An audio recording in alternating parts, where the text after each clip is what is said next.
got the hits. We got the gist. This is Lagos' #1 lifestyle station, City 1051 FM.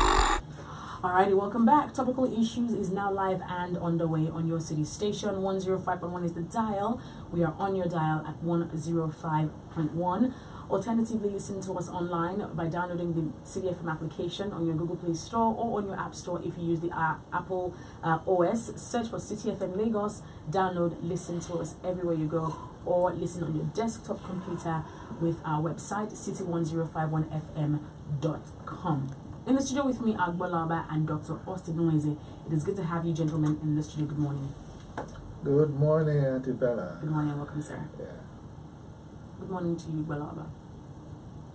He's in the mood this morning. Continue your program. That is no way to treat royalty.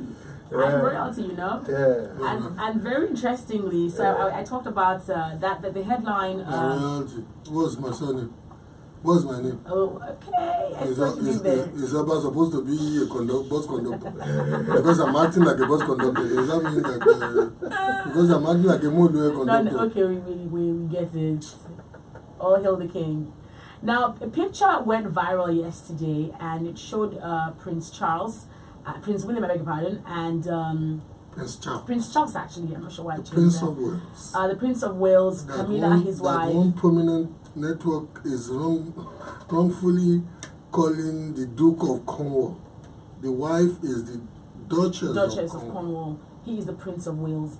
And it showed them with... Whoever is the Prince of Wales or the Princess of Wales is the heir apparent to the Queen. To the throne of England. So, a picture went viral. A picture went viral yesterday showing the Prince of Wales, showing a couple of crown princes and traditional rulers, in Nigeria with him, and there was a debate around how they sat. He was in front, and literally every other person from the Oni of Ife to the Oba of Benin sat behind him.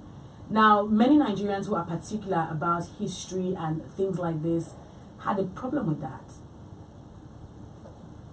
Does that hold any water? Looking at where we are coming from. Well, I think Bola has a better understanding, being a British brought up. The second home is Britain. For me, my second home is Canada. So I don't. But you are historically also connected to. Yes, but she's still the sovereign of Canada. Exactly. The Queen is still the head of state of Canada. Yeah, Canada gained the titular head of state of Canada. Became a republic in 1983. Oh yes. Every other thing was but again, that goes also to show the protocols when bringing someone's culture in the British dynasty and all that. It could be that they have some protocols where certain people have to certain things need to be done according to. You read in the media how that the wife of one of the princes, Prince William, or missed the royal protocol, something like that. So, but again, it's good that Nigerians are reacting that way, because this is our own place and our own place. You cannot impose whatever be our culture. Maybe we don't have a national culture. If we have a national culture, how the traditional rulers should be treated and should be this.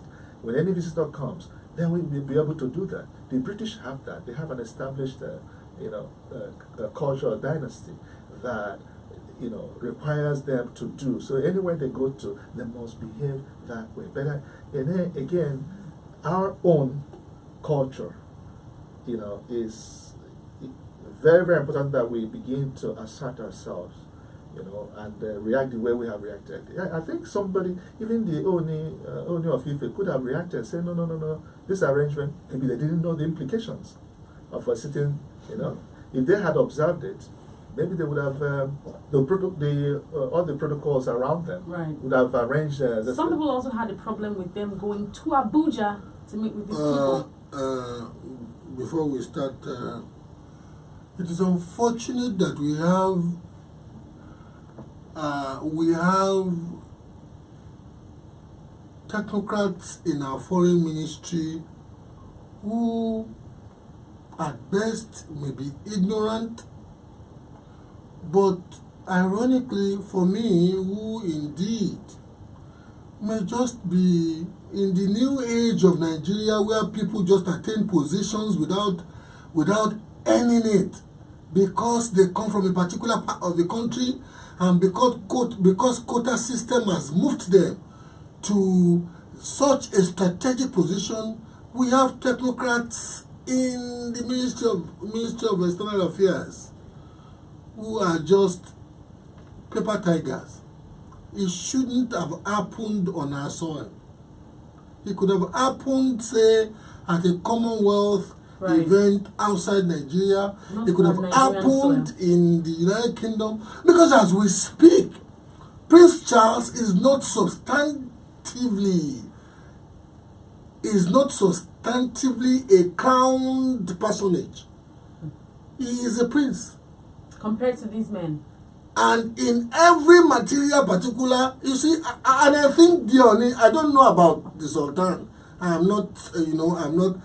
think it's about time I said this about Diony. He needs help from people who understand the nitty-gritty of Yoruba culture. The guy needs help, and in every material particular, in most of his conducts. And I don't blame the guy. He's a young, innocent person who is just a beneficiary of the dynamics of partisan politics in that state.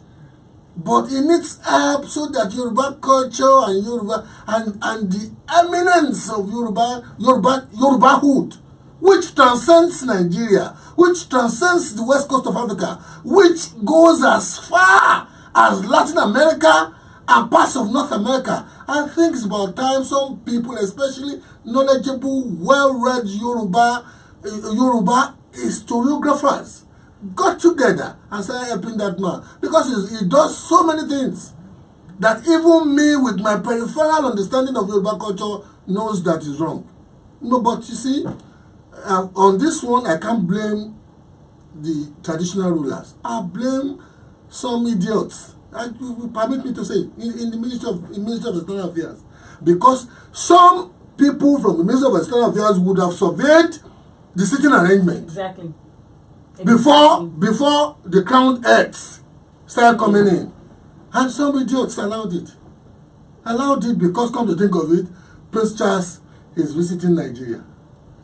We were colonized. I don't know the impact of that visit and what the problem is going to solve. The visit is actually a beggarly visit. He's coming to Nigeria because soon enough, Britain has reduced itself through its democratic exuberances to almost a nil power in Europe.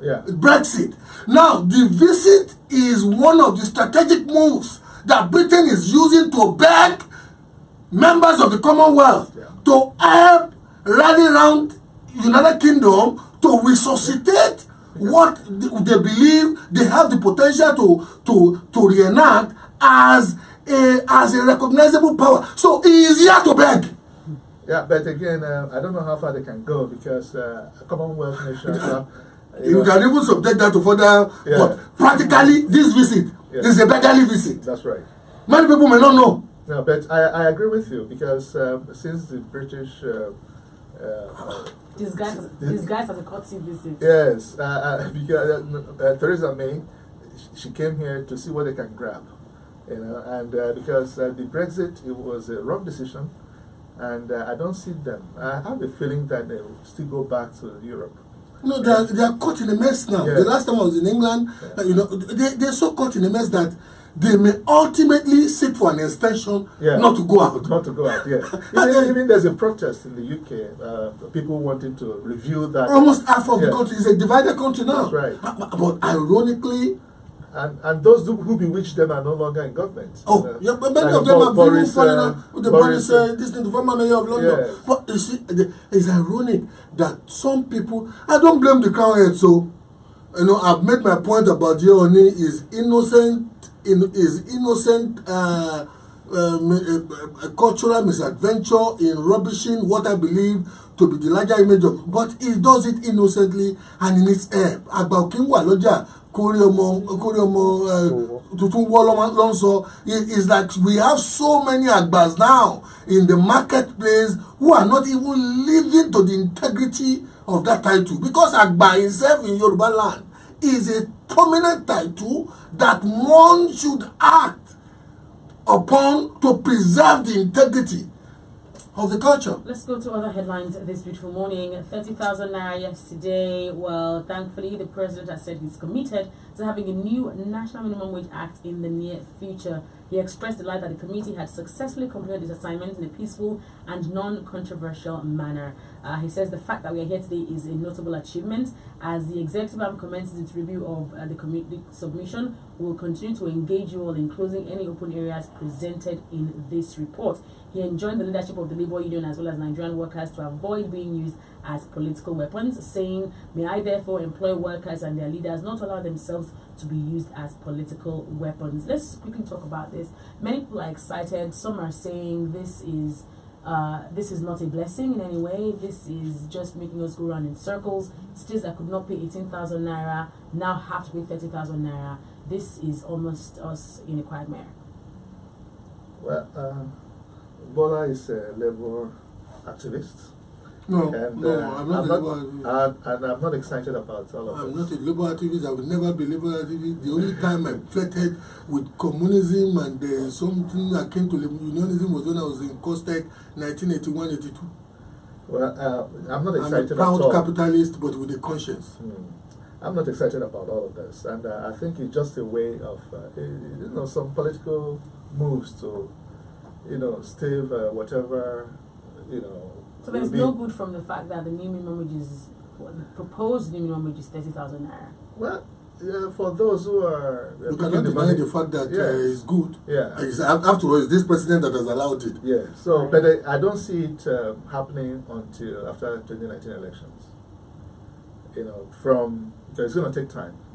The National Assembly will soon go on leave. You can't just use presidential veto. No, there is no. He's using executive order to submit. Yes, He's making it an executive bill. Yeah. So an executive bill normally gets more momentum in parliamentary procedure.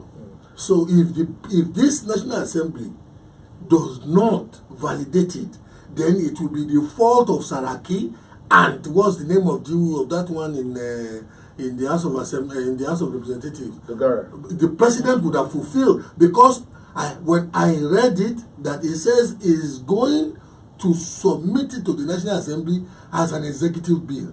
And the nature of the constitutional order we have is that when something is submitted as an executive bill, it is an indication that the president and the executive arm of government wants it to be speedily treated. So if they can't do it before this house is prorogued, prorogued, I deliberately used it, before they come in their full end of tenure is what is called, So if they can't do it, then they are failed Nigerians. Well, again, the implication of the 30,000, we all know. I had expected Labour to be more strategic instead of just asking for figures, numbers, or 30,000 and all that, because that money will be taken away by other factors. There's no infrastructure. To spike inflation, it will reduce employment. We have records that when minimum wage was increased in 2011, when it was increased before 2011, I think in 2004 or 5, the year after, unemployment spiked, inflation rose, so we will likely experience the same thing again. No, definitely, because that's the economics of it. And again, the flexible, I wanted a flexible kind of thing. Anyone that can afford to pay a certain amount of money, let them pay. Yeah, but there should be a minimum. Every responsible nation on the face of the earth has the minimum value of human life committed to labor. Yes, but even America, there is a federation. Canada, your place of second abode, Canada that is a federation, Australia, every respectable nation. Then As the what states also have their minimum. Oh yes, and it's the same thing in Nigeria. Based on all of this. Lagos State pays more. Ironically, Edo State under Oshomole pays more. Edo State pays about 25,000 naira, and Oshomole instituted that even when the minimum was 18. I think they say maybe Rivers, I'm not sure, but I know Lagos and Edo pay more. But what about the private sector? The private sector, you see, contextually the problem is with the Minimum Wage Act. The act itself literally disenfranchises 85 to 95% of Nigerian workers from benefiting from the minimum wage. The reason is that for you to pay minimum wage, you must have 50 and above workers. The generals who put together the minimum wage decree that was transmutated into the act, because they knew that most times when they were retiring in those days, they were going to go into agriculture. They make sure that the minimum wage act does not affect the agricultural industry at all. You can even in the agricultural industry, you can even pay somebody with produce. You can say, you know what, I don't have money this month. Go and take yam there, take this in there, take it home. You and your wife will be eating it. You understand that? So that is why the agitation for this minimum wage is fundamentally, for me, dyslexic.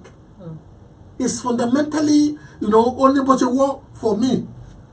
Alrighty, 7:27 is the time. You get some part of the conversation in 3 minutes or more, maybe slightly.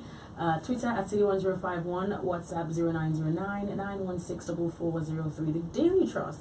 Now, this is very topical because on Twitter, many young people have started commenting on this. Someone has talked about the Cobra effect when the British government was concerned about cobras, and they asked that they would reward anyone who brought in a cobra, and then Indians started breeding cobras for income. Naturally. Right? Now let's come to Nigeria.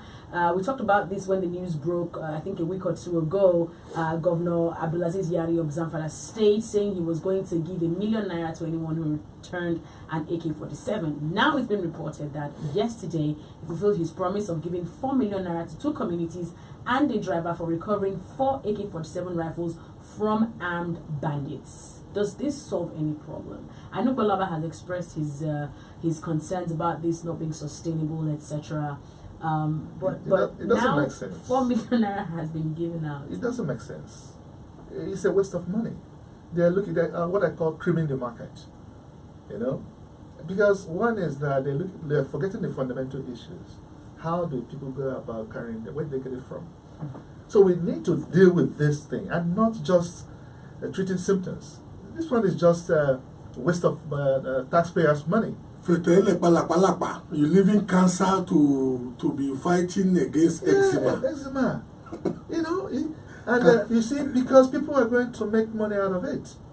Anyone that the same AK-47 will recycle. Oh, naturally. Somebody will go and carry it and say, okay, I recover this. He gets money. I'm not even sure they are not using this to legitimize the illicit monies they've raised to do. So according to the communities of Maduzgi and Malamai in Talata, Mafara, and Maradon local government areas were given ₦1 million each, while a Gulf driver alone got ₦2 million for not only recovering 2 rifles but also killing 2 armed bandits. Can you imagine that? So such a hero. Yeah. So the point is this: someone is getting a reward. But what the human life? The whole essence of all of this is that keep the person alive, if need be, except for self-defense, and then correction measures. Will be done so that person will be reintegrated into society. But dog, when he self-defended himself and he killed them, we do it a lot of emotion, and he killed them, he had to pick their guns and one weary, more meaning, then march into the governor, Excellency, Awari, chop more. The Commissioner for Local Government and Chieftaincy Affairs in Zamfara, Alhaji Bello Dankande Gambi, said that if anyone is able to recover 100 rifles, ₦100 million will be given to them, and there will be no doubt about it. Oh boy! Those You see, people lack critical thinking. You know, we need to think. People are afraid to think, and one of the major problems we have in this nation that people don't think, especially those supposed to, who are in a position to think. But your people started it anyway. Good luck, Jonathan, when they did God amnesty, amnesty football. He said, we saw how it was abused in the South. Abi, did you see it? Some states wanted to flirt in some other parts of the country with it. We've seen how it's never worked. So a more strategic, more substantive, more surgical strategy. Now it's exactly 7:30, but we need to quickly touch on the Deputy Senate President Okojie Madu, explaining how he and his family escaped assassination attempt in his Apo Legislative Quarters residence in Abuja. He said shortly after the plenary yesterday, he and his family escaped the attempt on their lives. About 4 a.m., some people evaded the security in his house and got all the way to his room where he was sleeping with his wife. And there was struggle, and by the grace of God, one of them was caught. The rest, however, escaped.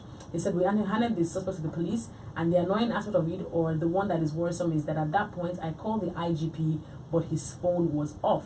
I called some of his aides, their phones rang out, and nobody replied till now. I called DIG operations till I left my house, but nobody showed up. Now the police has actually responded and said that according to Bala Shiroma, the Commissioner of Police in Abuja, he said he had not been informed about the incident. He said he did not receive any reports. It was only when he had such information would we be able to comment. And now, with regards to their investigation, they say it was a burglary incident. What can we make of this? Well, we, as the 2019 elections draw nearer, will be experiencing more of this. Incidences of assassination, kidnapping, and all whatnot. But political assassinations and all that for those who are. But that shows that political immaturity, if that happens, I pray it doesn't escalate much to beyond what we already have. But again, it also shows the kind of insecurity.